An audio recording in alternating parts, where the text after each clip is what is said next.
Hi everyone, good afternoon. My name is Bryant Francis. I am a contributing editor at Gamasutra.com. Just glancing over my laptop here to make sure the speakers are off.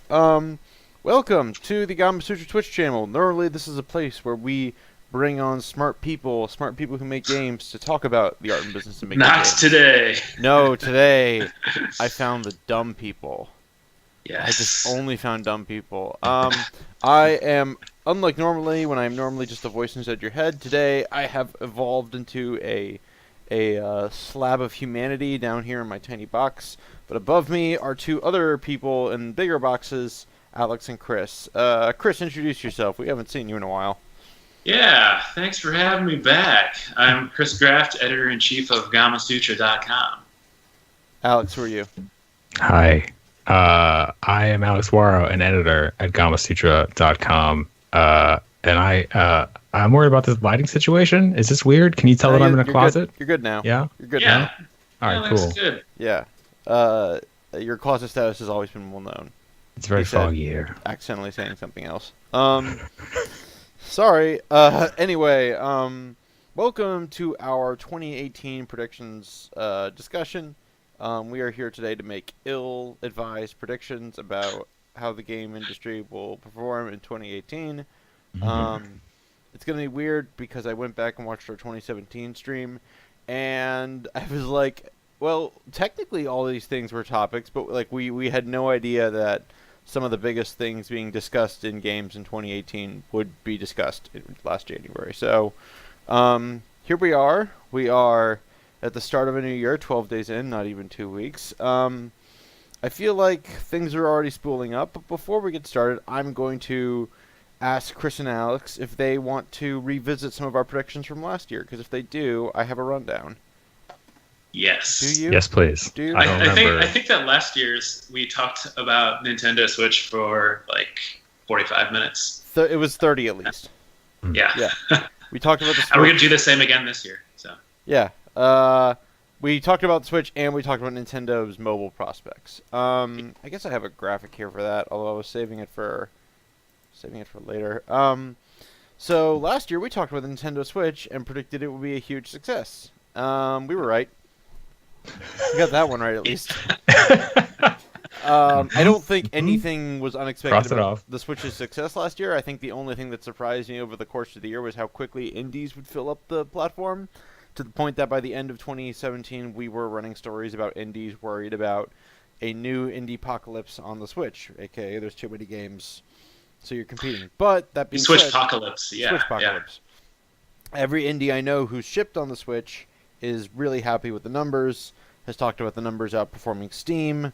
So things are still good for the Switch, and I honestly think they'll still be good for developers releasing on the platform for most, if not all, of 2018. I don't see any actual negative things happening around the Switch. Yeah, if you don't mind me interjecting here, let's not undersell ourselves with our brilliant prediction that the Switch was going to be, because it does kind of seem like, well, yeah, of course. But it was, when we were talking about it in January last year, it was still kind of like, who even knows? You know, we're all just watching the videos of it, and the rooftop party commercial that was all we had, thing. Because it was later in January that they actually properly announced the dang thing. Yeah, so we were totally just kind of, a year ago, it was just becoming clear that Nintendo was marketing the Switch in a different way, trying to go towards, it seems like, an older demographic, and you can see how that played out this year. So, yeah, I think that, I don't know, with anything that Nintendo does, it's just, nothing is for sure with them. Once they actually got it in my hands last March, then it was like, okay, there's something here for sure. It just, and then by that point, it's like, okay, the hardware is super cool, but what about the games? And yeah, that seemed to work out. I'm proud of us, guys. We did it. Yeah, and I think a lot of our concern was justified. I mean, that the hook of the Switch, the gimmick, seems to have been like really well received, but it was the software that really sold that console, I think. And we had no way to know that like they would have such a good year in terms of games. So we were right, but I think maybe not for the reasons we thought we were going to be right. I don't know. I have to go back and look at the tapes. I haven't actually gone back and looked at last year. I want to know. I think we were right. I think like the first trailer sold what would make. We were all our predictions came with the qualification if the games are there, and just the sort of the high water marker for Nintendo's own like Nintendo franchises on the Switch was 3 a Mario Kart, 2 main series games, and then a Mario spin-off from another developer. And then, again, with a flood of indies and surprise breakouts like Golf Story coming out and doing so well. It wasn't, like, all we sort of didn't know was which games would do it. And it's the only surprise, I think, that we didn't, there's no way we could have known about this last January, was that how many older games would just announce that they were porting to the Switch and how well that would be received by people, to the point that Bethesda and other companies are charging $60 for games that came out when I was in college. And I was in college 6 years ago now. Yeah, I think one thing we didn't really think about is the idea that if this platform took off, or at least I didn't think about at the time, it would be a big open, like a very fertile new marketplace for people who are having such a hard time getting seen on places like Steam and PSN and places like that.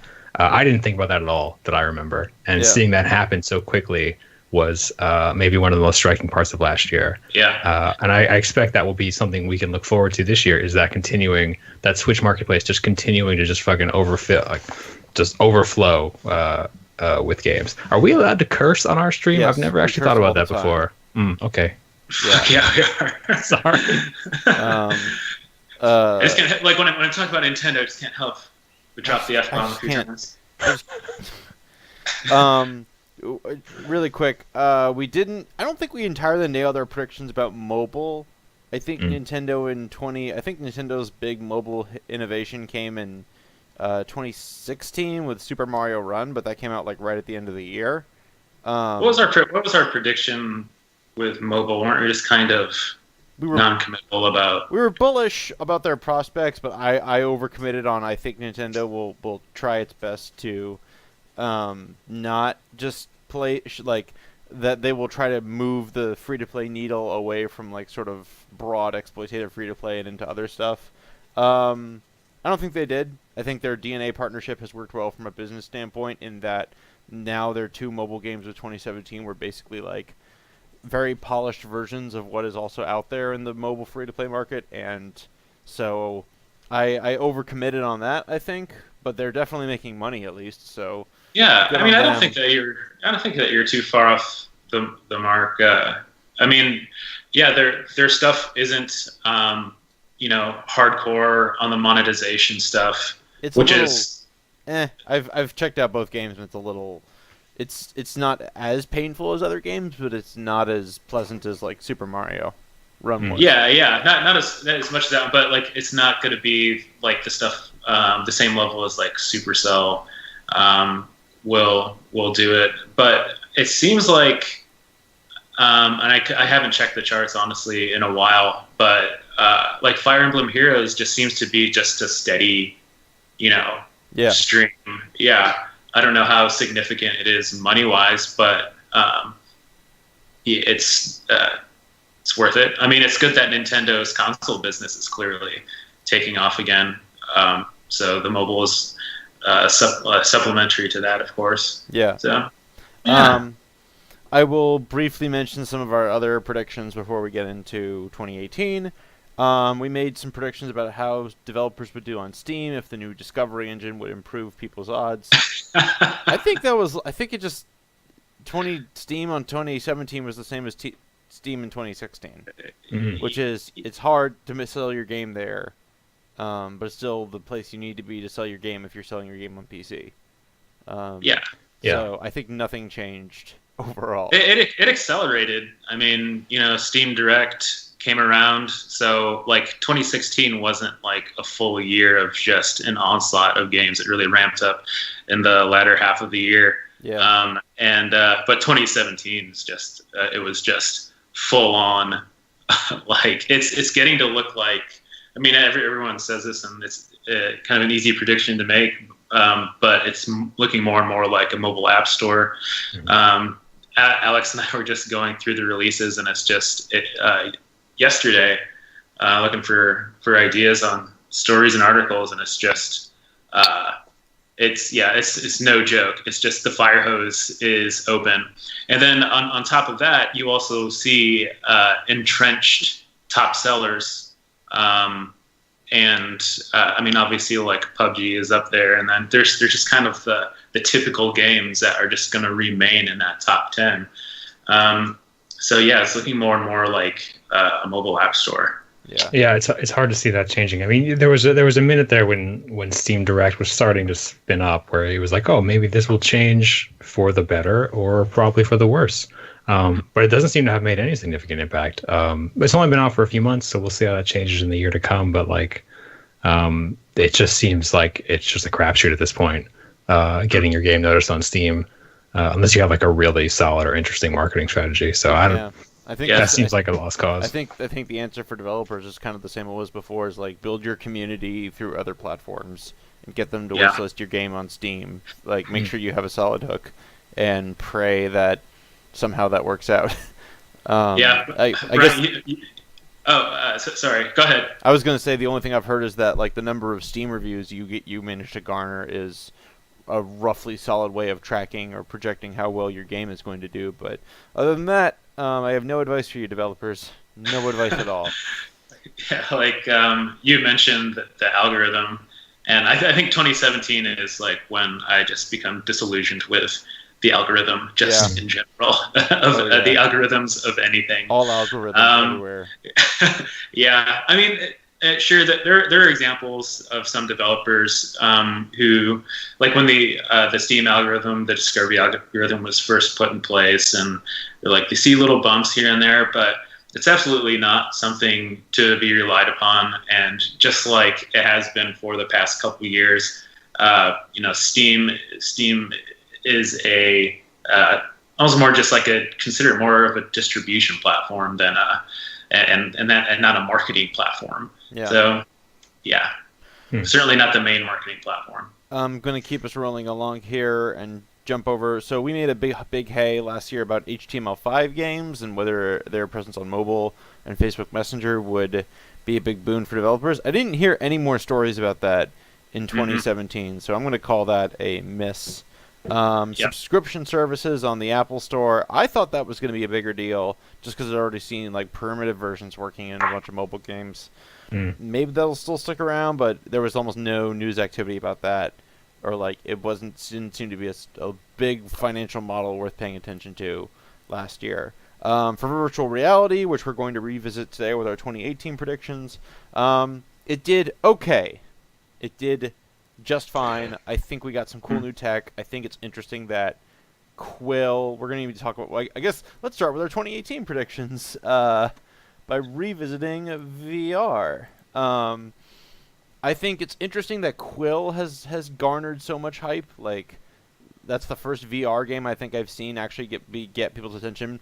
VR chat is doing really well right now. Like, that's not a game, but like it at least is a justification for VR tech. And so I think our predictions last year were like pretty okay, like not on point. It certainly wasn't a great year for VR, but it wasn't a terrible one either. Yeah, I think there's going to be a point where those kind of as Alyssa called it, like those immersive reality technologies are going to break through to the point where they're not in a special category anymore, right? Like they're not like just shunted off to the like / VR AR like subsection of your website. They are just in the game industry like everything else. And we didn't see that last year, and I don't think we're going to see it this year. Like you say, Quill is getting a lot of attention, VR chat's a lot. Like I have to go look for that. Like I don't see that crossing my feeds or looking at Twitter. Like that stuff is just I have to go look and see what's good in VR, and then like I'll hear about things like VR chat or Quill or whatever. And I don't think it's going to break out of that little. Like, I don't want to call it a ghetto, but like that niche. I don't think it's going to break out of that niche this year at all. I think maybe. Well, no, I was going to say maybe AR would, but AR probably won't either. Like, it just doesn't seem like we have, like, the tech isn't affordable enough. the developers aren't like comfortable enough with the technology yet. Like I just don't see it breaking big this year. Yeah, and to jump on the AR thing real quick, I was actually Yeah. spent the last few like I've kept checking into the iOS AR store on the weight of like, oh wow, AR is totally going to surpass VR, and I was like, I can find more useful VR apps and games than I can find AR things right now Mm. on the App Store. So I am maybe if my immersive reality predictions for 2018 are a thing, I'm going to be a little I will be bear bull bear. I don't know what. I don't think AR is going to. AR is not going to rocket ahead of VR. I think, like we've sort of Like, muttered to ourselves. Sorry, Chris. what did we? It's all right. What did we say last year about VR? We kind of weighed. We weighed about we didn't talk about specifically the Trough of Disillusionment, but I think we were aware that it was coming. Like I think by then we'd all realized that like the VR sales for 2016 weren't that hot.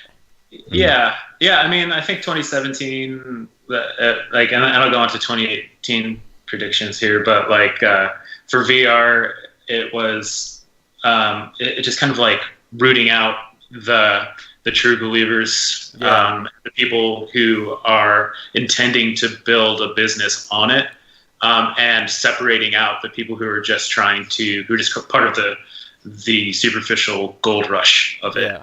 And so I think and honestly, I think it's healthier. It feels like less of a bubble, and it's just kind of people are still working on it.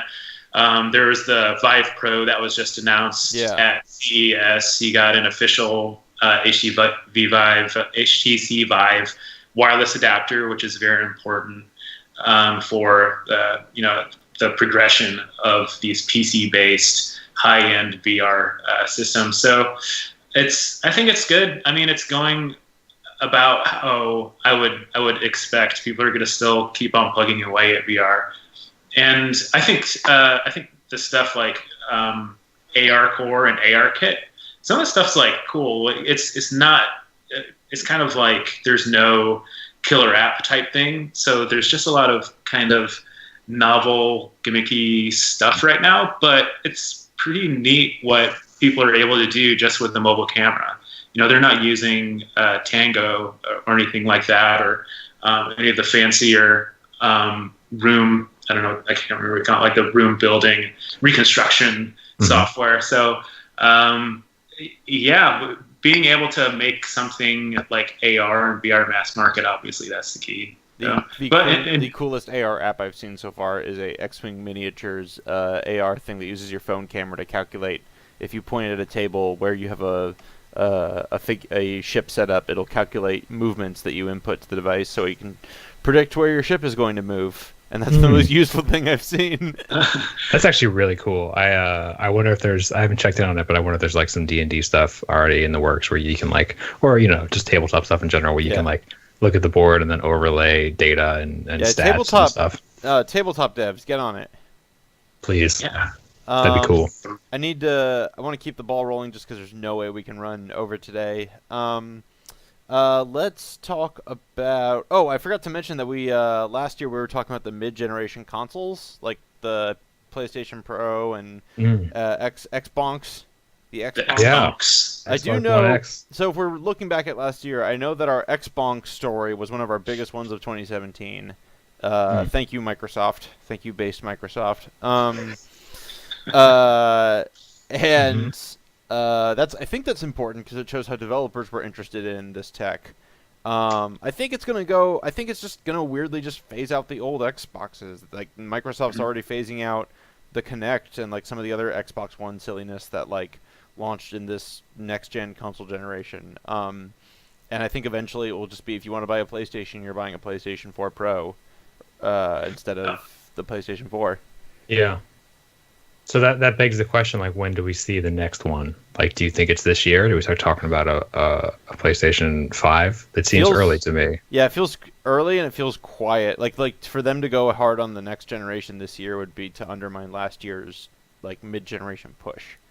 I do think by the end of this year, we get to the point where developers will have to be making meaningful choices about whether they target the PS4 Pro or the PS4. And I highlight that more than the Xbox One X because, based on my limited understanding, like the PS4 Pro requires more of a deliberate choice to design for that console and like take advantage of the extra stuff, whereas the Xbox One X seems capable of just dynamically allocating resources to sort of scale a game up if it's like much like a PC system will. Like, Yeah. So I think at some point developers are going to face a more painful choice. Although now that I think about it, with the Switch doing so incredibly well, there's a real incentive for developers to sort of like design games that can run on a variety of platforms and make sure you have a Switch version. If you have a Switch version, your game isn't going to be so powerful. You'll need a Pro. So Nintendo might have shivved those.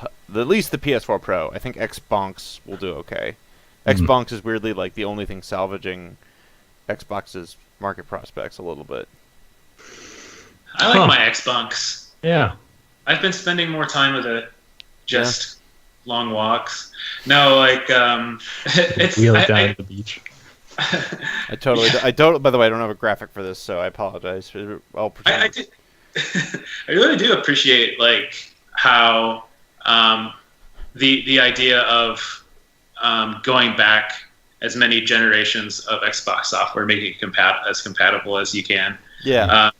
I mean, I was just playing Fallout New Vegas on it, and I'm not sure if it runs better. It might run better. It probably does. Some of them do. I've seen video comparison. Yeah, it should. Yeah. So like, I just like that. It just feels like a more self-contained game system, and I like that. I was saying last year that the promise of a console the promise of an Xbox that plays everything Xbox is kind of mind blowing. And I think what's interesting is how well retro consoles did last year, which I guess we should have put somewhere on this agenda, and we didn't. But like the SNES, the NES Classic, the SNES Classic, everyone getting in the game and making retro and here Microsoft is just saying like, oh, you don't need to buy like a special box, just dig up your old library of Xbox games you played in high school or college, and you can pop them into your Xbox One and play and that'll help you play. Like you'll download a new version or whatever. Like that's a quietly powerful thing. I like it. Yeah. I think like the market forces that push developers and studios and publishers even to like embrace the new and embrace more powerful and bigger, more complex game ideas are sort of being blunted by like basically by Nintendo, right? Like by the overwhelming popularity of the Switch, which is not exactly cutting edge technology, and by the overwhelming popularity of their mini stuff and the fact that like, I mean, presumably they're going to keep making those, and there's a ton of like knockoffs and replicas, and I just wonder like, is this the year that we see Sega put some money behind like, here's a Saturn Mini, or here's a Dreamcast Mini or something. Dreamcast Mini, the Sega does something weird where they like license out like that to some other company. I've seen it in the Genesis, stores. yeah, but I've never seen a Dreamcast or a Saturn, so maybe they can do that in house. I don't know, or make a new contract for that. I don't know, but I can see more of those hitting the shelves this year for sure. Speaking of physical versus digital games, let's talk about the growth of digital. Alex, you shared an interesting story in channel yesterday. This is my graphic for it for everyone at home. I don't remember anything beyond like this morning. What story was that? Okay, well, I'll play. What's that Christopher Nolan movie? Memento. Okay, I'll be Memento for you. You shared a story about how Activision is shutting down its main distribution center in the United States, and it was clearly like it wasn't a giant story. It was It was just like, oh, they'll outsource this, so there will still be Activision games physically distributed in America, but it's sort of an inevitable crawl. Like, every report we do from GameStop or whatever is like digital is outpacing physical, and more games are like digital only. Like, I think 2018 is another year where we're going to see more the needle shift on that, and just it'll be interesting how developers and companies who rely on physical things figure out ways to keep physical viable, because digital is absolutely the way of the future. Yeah, just to just for full transparency, I just shared that after hours in Slack. I didn't actually read deeply on the subject, so I don't actually even know if that's true or not. I mean, it was a forum thread, and I assume it's probably true, but I don't know what the motivations are if that is in fact happening. But I do think it's fair to say that like retail game sales are probably at an all-time low or close to it. You know, like it definitely has been decreasing across multiple businesses and publishers, like including GameStop, including Ubisoft, including basically every public company that reports its skew of digital versus physical sales. And that's just going to keep going. I don't know if there'll be a major shift this year. I don't know if this is the year that a company just goes all digital, like an EA or something. I think it's probably not time for that yet. But yeah, that'll definitely continue for sure. Yeah, this was a That's my safe bet.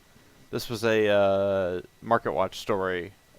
Just clarifying the details. MarketWatch story about a facility in Fresno, California, where they laid off employees. I would have read it had I remembered that I pasted I'm just making sure I just have forgot. the right story now before I go spouting things off. I mean, like it's I don't know.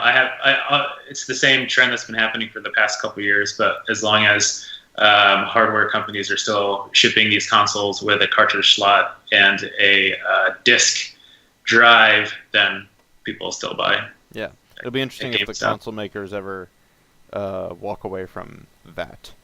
Not this year though. Couldn't be this year. That's gonna bite me in the butt. Okay, so now that we're done talking about digital growth, do we want to go back to the Nintendo Switch? Do you guys like the Switch? Yeah. Sure. How much Switch you're playing? I played Thimbleweed Park on the way back from a plane, and I really liked it. And I got really, because we streamed that game last year, and I got really confused by the later part of it. But I loved playing that on a plane. I just popped the controllers off and just sat there with the screen on the table, and just like, instead of trying to grip it, like hold the whole thing in my hands, I just casually leaned back and played it. I don't have much to add from our Switch predictions last year. I think when we were talking about doing the stream, we were like, oh, we have to figure out when the Switch is going to outsell the Wii U's like dismal number of units. Next and month. It's already crossing those dismal number of units at the start of this year, because now there are news stories. It's outselling it in Japan. I think it's outselling the Wii U in America. Alex, am I right about that? Well, I mean, off the top of my head, if I remember right, it has surpassed 10 million sold worldwide. And I think the Wii U sold worldwide lifetime to date like 13 point something. Yeah. So it just has to sell a couple more million, and it has sold more than the Wii U ever did. As we speak, it's probably selling that one right now at a GameStop in New York. Right now, I can hear it. In Indiana. It's being sold. So I guess like now that we know more about the Switch's ecosystem, I guess our predictions sort of have to get a little more boring. I think my prediction is like, I think it's interesting how the Joy-Con, like special Joy-Con controller stuff isn't taking off. Because there was that 1-2 switch kind of didn't really do anything after I played that for the first time just a few weeks ago. Yeah. And that's fun as heck. Yeah. I like it, yeah. Yeah, the cool thing about 1-2 Switch was it was way more accessible than every other Switch game because it didn't require much interaction with the screen. Blind players or players with visual disabilities could actually play it. So that's a cool. I mean, I'll compliment the game for that, but I am not optimistic that more developers are going to jump on that train. I think it's quickly already found like people want to play the same games they're playing on Steam on the Switch, which I am a fan of. And I think developers who are taking advantage of the Switch's like portable potential are doing well. I thought Ubisoft did a great job with Mario vs. Rabbids. Like they found a lot of gameplay innovation in a lower powered console. And the only other trend I think we can see continuing is that well-loved games that were published like over 5 years ago are going to keep coming to the Switch because now you have Dark Souls and The World Ends With You being published on Switch at $69 or $59.99 MSRP, which is nuts. Yeah, I definitely see that just accelerating as the year goes on. Going to see more announcements of ports of older games and Switch versions of newer games, of course. And I'm okay with that. It's like I think that Chris Kerr, who is our UK guy, he's saying that the Switch is kind of becoming the system that he catches up on older games on. Mhm. And yeah. Yeah, no, it's I'm really reaching to try and come up with something strong, like a strong prediction for the Switch. Just make something up. Yeah. Yeah. Okay. This is the year that the Switch gets a second screen. They're gonna no, I don't know. Oh my god. I don't know. Like I was about to say like, oh, Nintendo's gonna get big into DLC, but of course they did a lot of DLC with as early as Mario Kart 8 on the Wii U. Yeah. So that's not really fair either. I think it's I wonder if the software will be as strong this year as it was last year. Nintendo will have a really hard time matching up to a launch year that saw an incredible Zelda game and an incredible Mario game. And I would like to say that this is the year they've come up with a bunch of new, fascinating, interesting stuff. But I predict this will be... The Metroid Prime 4 is coming, which if that's even like a quarter as good as any other Metroid Prime, it'll still be good. So or at least they have other franchises and other studios plugging away at that problem, I think. And they announced I think that.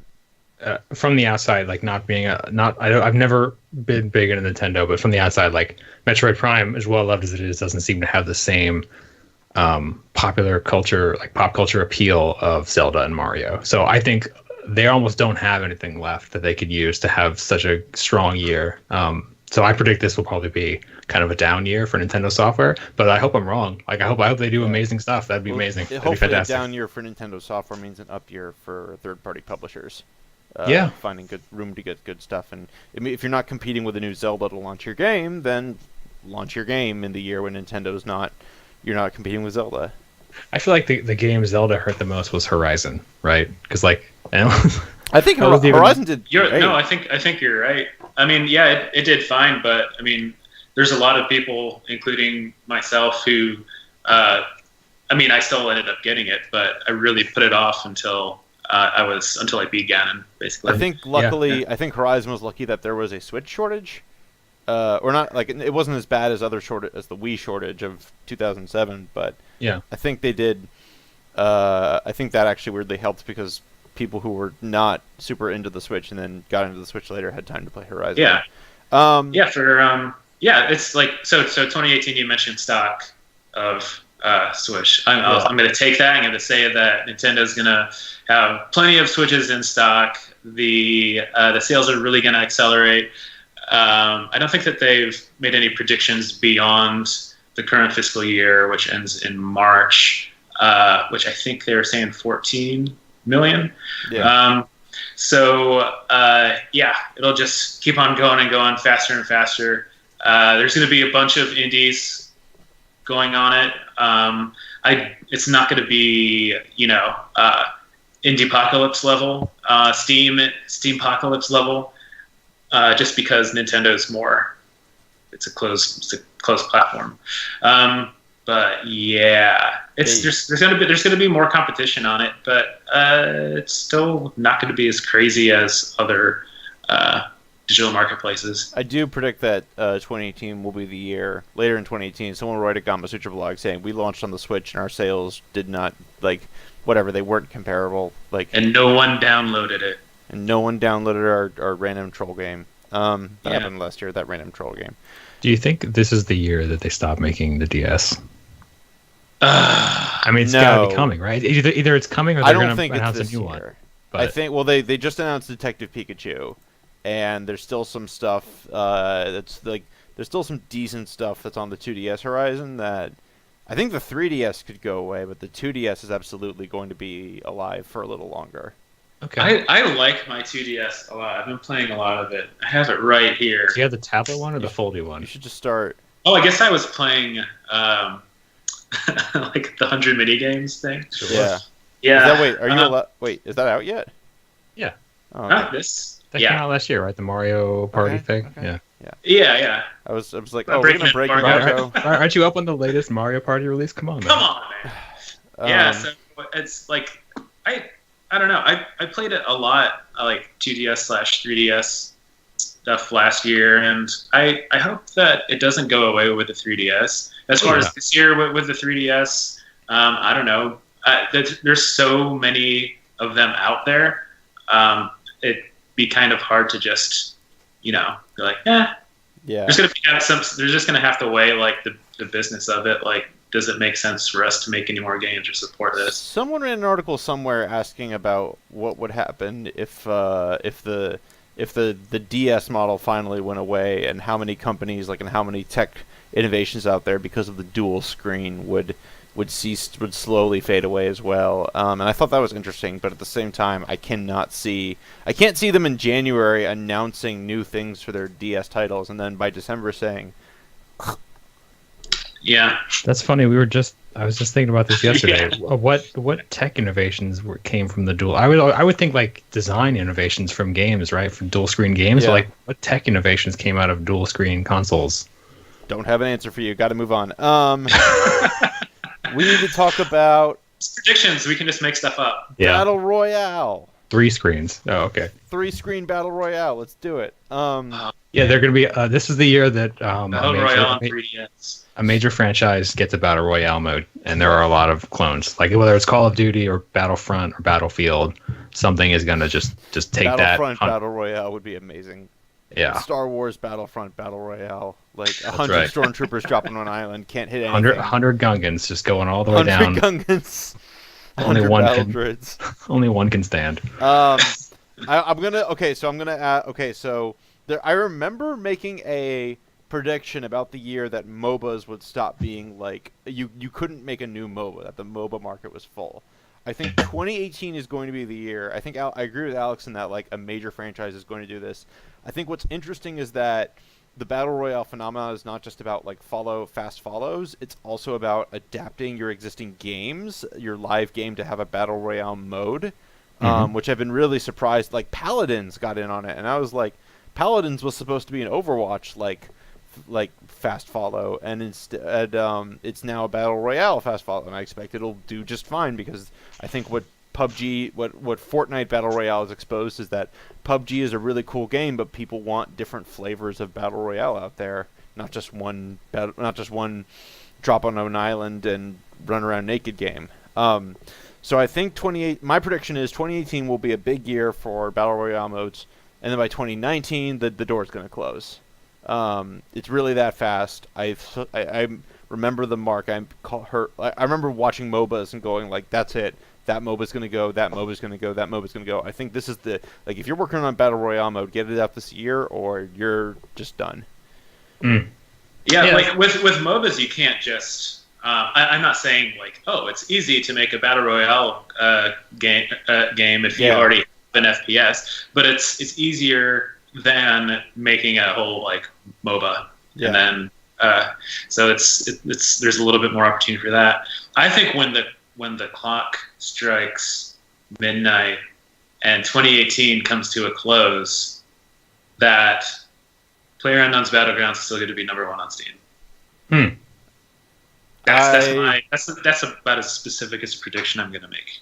That's bold. I will agree with you if Bluehole keeps making. Well, I guess it's now PUBG Corporation. If PUBG Corporation keeps making desert map-sized updates to that game, and the thing that they really have that I think is now going to keep them on top is the replay mode, because that seems to be a huge community building feature. And as far as like, that's not even a gameplay innovation thing. That's just a way to keep your audience engaged. If they keep thinking about stuff like that and they keep tackling problems like that, I agree with you. But that's an if. Someone else could come along and eat their lunch, because they ate a lot of other people's lunch. Yeah, they could eat their chicken. The buffet. Yeah, they could eat their chicken dinner. Very original jokes here.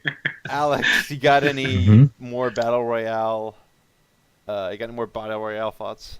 I'm just trying to think like how far could you take this? Like, could you have a city builder Battle Royale where like 100 city planners parachute onto an island and they all have to build the best city, and then whoever just or like Civ Battle Royale? Real quick, let's talk about. I mean, we got a little time, so let's talk about the fact that like, because this has been a live update thing, like your game launches and that 2 or 3 games have launched and then patched in Battle Royale modes.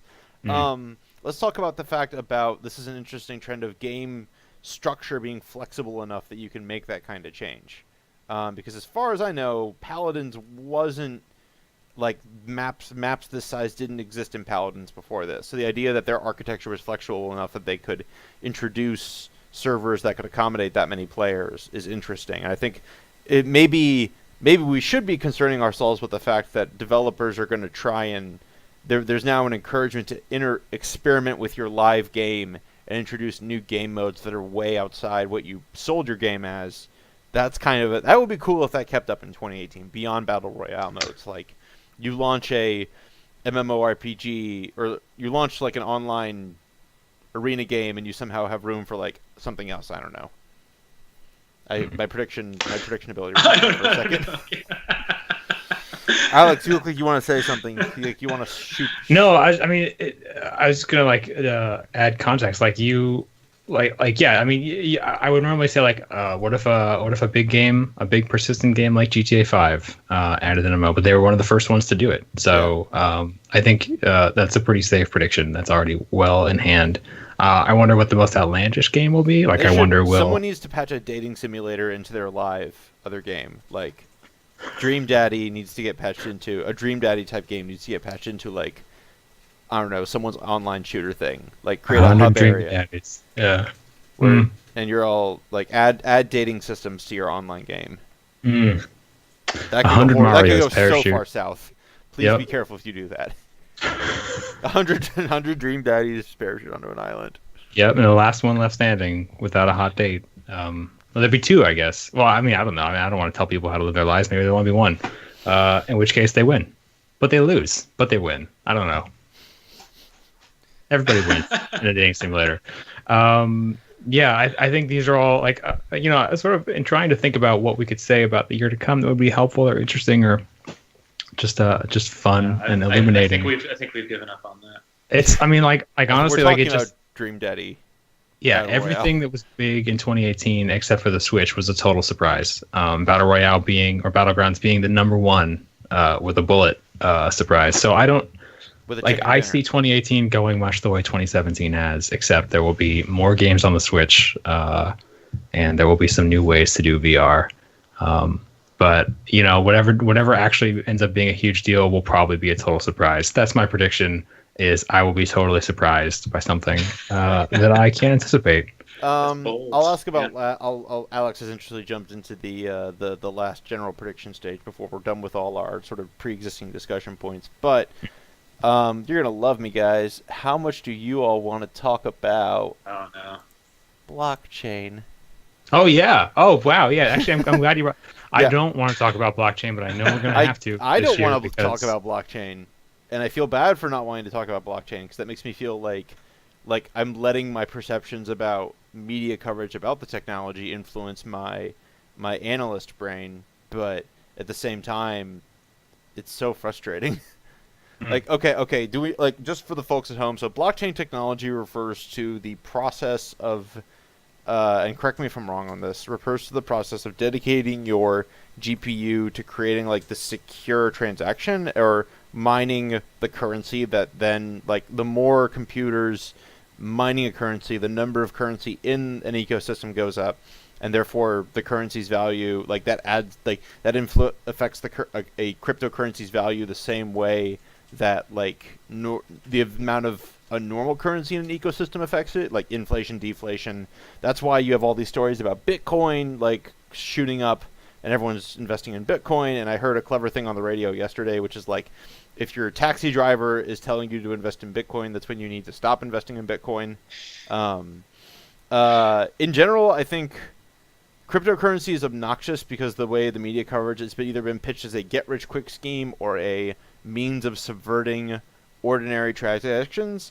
But I needed to bring it into this stream because I don't think we're allowed to talk about all of them because one of them was embargoed. But we got a bunch of news tips all of a sudden about game marketplaces and game other things using blockchain technology to create unique currencies for buying and selling games. And I sat there and I went, well, don't like this, but it's going in the predictions thing anyway. So yeah, so obviously none of us are experts, and very few of us, if any, have even done any significant reading on this. But because we don't want to, because we think blockchain is something that is beyond us. At least I feel like it's beyond me, and it doesn't necessarily. It's unclear to me what value it holds for game developers. Nevertheless, in the last couple of weeks, we've heard a lot about companies getting into it, and most notably, I think Crytek launched CryCash, I don't know why they didn't call it Cry Coins. They called it Cry Cash. And that is, Brian, as far as I understand blockchains, the idea is that they're valuable because there's a fixed number and they're hard to counterfeit because computers just do an incredibly hard mathematical calculation to generate them. Real quick, we like need to talk about those mathematical calculations because for the last couple of years with Bitcoin, like there was a spike in 2015 and then it dropped and now it's going up again. I mean, GPU units, which fuel like the market for your high-end PC, prices for those have gone up because people are using them to create environmentally unfriendly computer network, like just warehouses of basically my machine down here to run this calculation.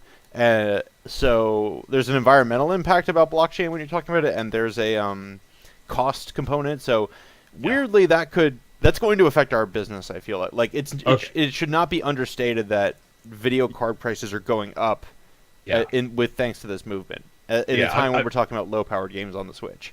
Yes, I'm trying to not get deep into where Bitcoin is at and what these things are doing to the world, because then we're going to be here for another hour. But for devs, right? Yeah. Yes, definitely.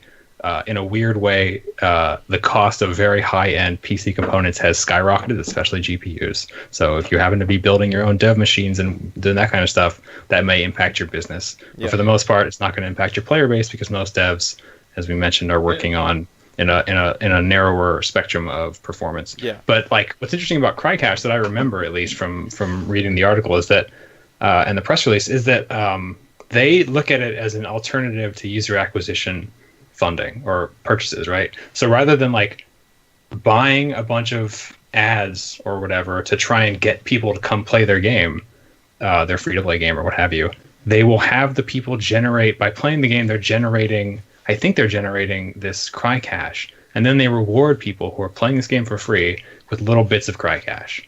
And they're like, well, now we can just give money directly to the players, but not actually give them money.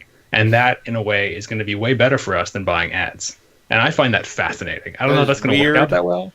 I barely followed that.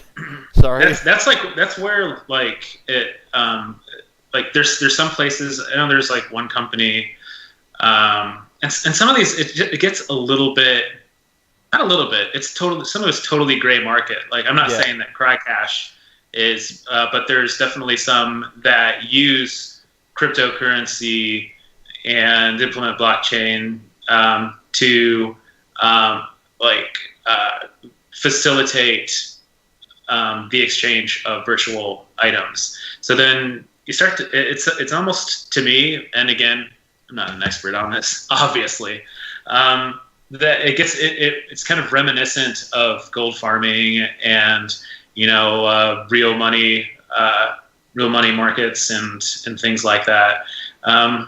But yeah, it is interesting seeing what other companies are doing, and there's going to be a few more coming this year, I'm sure, trying out, because there's no one set business model for this stuff. That's interesting about CryCash. I didn't realize that's how they were implementing it. Just a little asterisk. I have not read deeply on the subject. I don't even think it's live yet. It might be live, but I certainly haven't received any CryCash or experimented with any CryCash. That's a disclaimer. Yeah, I haven't experimented with CryCash.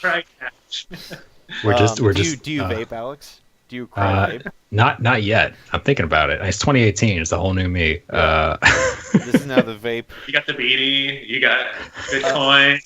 I got a bad haircut and a bad jacket, and I'm ready to start vaping. Let's do this. Yeah, I think to close this out, I think I will only close this out by pointing out it's interesting how our frustration with discussing the topic belies the fact that this topic is impacting our industry, which I think may reflect what happens with it, because I think there's a distrust, there's a uncertainty, and the fact that there is such speculation going on is just making people not happy.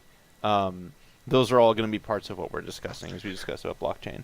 Yeah, I should mention that last month, Steam dropped support. Yeah, you're right. I forgot to mention that. Yeah, it's so weird that this blockchain frenzy is going so large, but already Steam seems to know something we don't, and they're getting rid of Bitcoin. I think it's just because it's so. They said it's just too volatile. Yeah. Just wacky. You could buy the entire Star Wars one day you might have your Bitcoin value might buy you like the entire Star Wars collection on Steam, which is like a couple $100. I guess the bigger price package would be Train Simulator and all the DLC for Train Simulator. But you could buy all of that, and then the next day you couldn't. So it's like, what the heck's going on? Okay, so Bitcoin is a fascinating subject, and it's going to be a huge impact on the world to come because people are just fucking going crazy over it. I don't actually think it's going to be a big impact in the game industry. I don't think any of us do.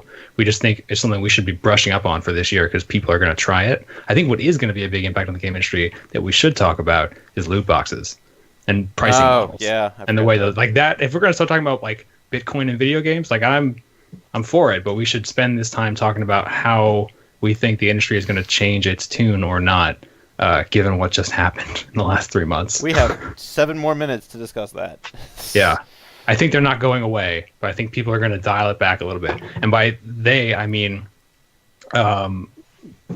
packs of items that have a set drop rate out of boxes that you buy for money, real or virtual, in games that you have bought for money, real, like $60 games. Yeah. I think those are going to stay. There's no way they're going away. I suspect that the Battlefront 2 backlash, I don't think it'll lead to legislative action. I have cynical reasoning for that, I think, or regulatory action. I sort of think that I'm sort of have a cynical mindset that, like, okay, Battlefront 2 just said we can't exploit them that way, and some other loot box scheme will emerge, and developers, less ethical developers will consider less ethical means of trying to draw that money out of people. I don't sort of think the industry as a whole is going to shy away from large amounts of money. Like last year I talked about Nintendo wanting to avoid, they had a lot of reason because of their kid-friendly image to avoid that. And then like Disney itself had to get involved with Star Wars because when they were about to release a giant family-friendly Star Wars movie, they were suddenly like, Star Wars is getting your kids into gambling.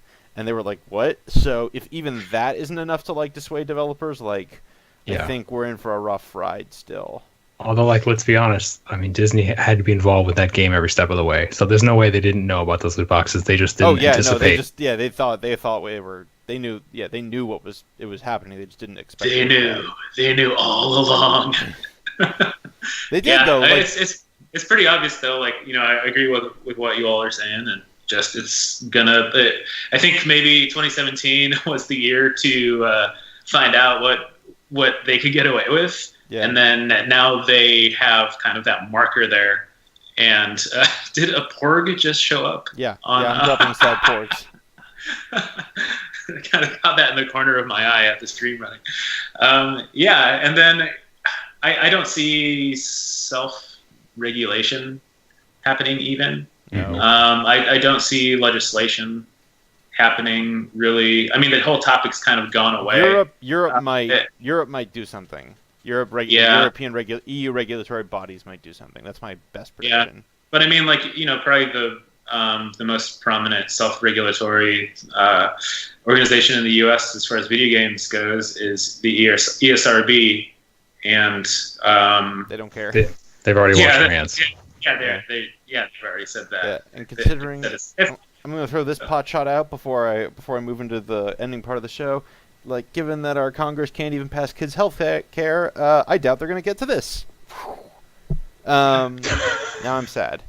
Yep. Mm-hmm. All right. It's going to be a year of that. We need to get out quick. Chris and Alex, and then me. Can you share something that you're thinking about in terms of predictions for 2018 that we haven't gotten to talk about yet today? Do you have any other thoughts? You first.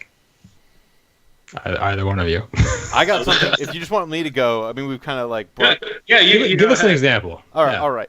Here's my prediction, is that like last year, the game, like the things that are going to impact the game industry are basically going to come in from the real world. Like, we are going to get caught up, like, whether it's we are living in a time where very big things are affecting everyone.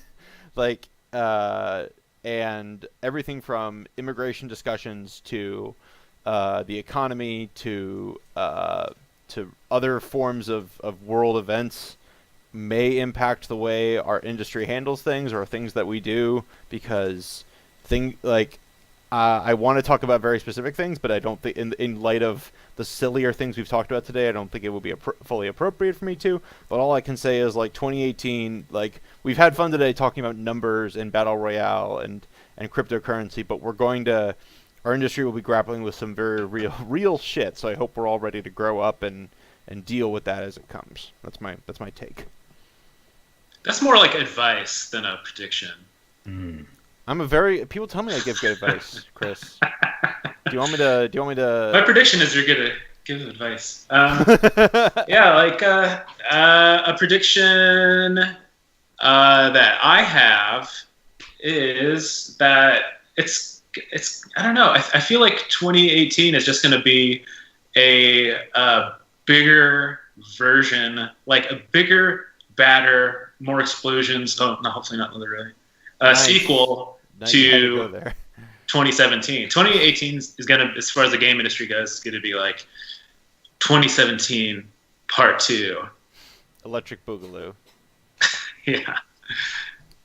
All right. Just like tons of games, tons of stuff. Alex, do you have anything? If not, yeah, I mean, I think I'm with Chris in that, like, if there's anything I learned from 2017, it's that the world is a lot bigger than my mind can comprehend, and everything that was notable last year just totally caught me by surprise. And so I expect that will happen this year, and it seems almost foolish to try to say, like, oh yeah, well, definitely this is going to happen. Yeah. I'm going to say EA closes another high-profile studio this year, because they just seem to be real psyched about doing that, and I want a safe bet, so I'm just gonna say I don't know if it's Respawn, I don't know if it's somebody else, but they just bought Respawn. Well, that's yeah, foolish. I mean, that's true. They just that's a spent fair point. A lot of money on that. I don't know. It could be a BioWare. A BioWare may be hurt. Yeah, maybe something in Canada. I don't know. BioWare. Motive. Who knows? Real quick. Okay. And I'm not. Yeah. No, I'm gonna go to the chat real quick. Flipsider99 says 2018 is going to be the year to catch up on 2017 games. That's true. Yep. J. Reed Vic 7 wants to predict that more studios are going to take the Hitman approach to games development in order to mitigate having to release full huge games at launch and to combat games getting resold. That's funny. That prediction is like from. I mean, people were saying the same thing in 2005. Yeah, everyone's like episodic games of the future. Yeah, that was like the first wave of episodic games, and it just didn't work out for the most part. But I think, like we discussed about in our end of year chats, very good on IO for making it work. Good luck to everyone else. Yeah. With that, I think it's time to close things down. You have been listening to the Gamasutra Twitch channel. Thank you all for joining today. I have been Bryant Francis, joined by Chris Graft and Alex Warrow. You can read more about, if we predicted it here on the show today, you can read about it on Gamasutra.com. And if there's a game that you are interested in talking to the developers about, be sure to follow this Twitch channel, because we are going to continue to try and cover some of the most interesting and relevant games of 2018 and interview the people who are making them. We got to talk to PlayerUnknown last year before his schedule got too booked, and hopefully we'll get to talk to this year's PlayerUnknown before they become PlayerUnknown. So click that follow button and make my life very happy to watch that number go up. Thank you all very much. We hope you have a good year. We hope you had a good holiday. And bye. Bye. Can't wait for the new Burnout Paradise.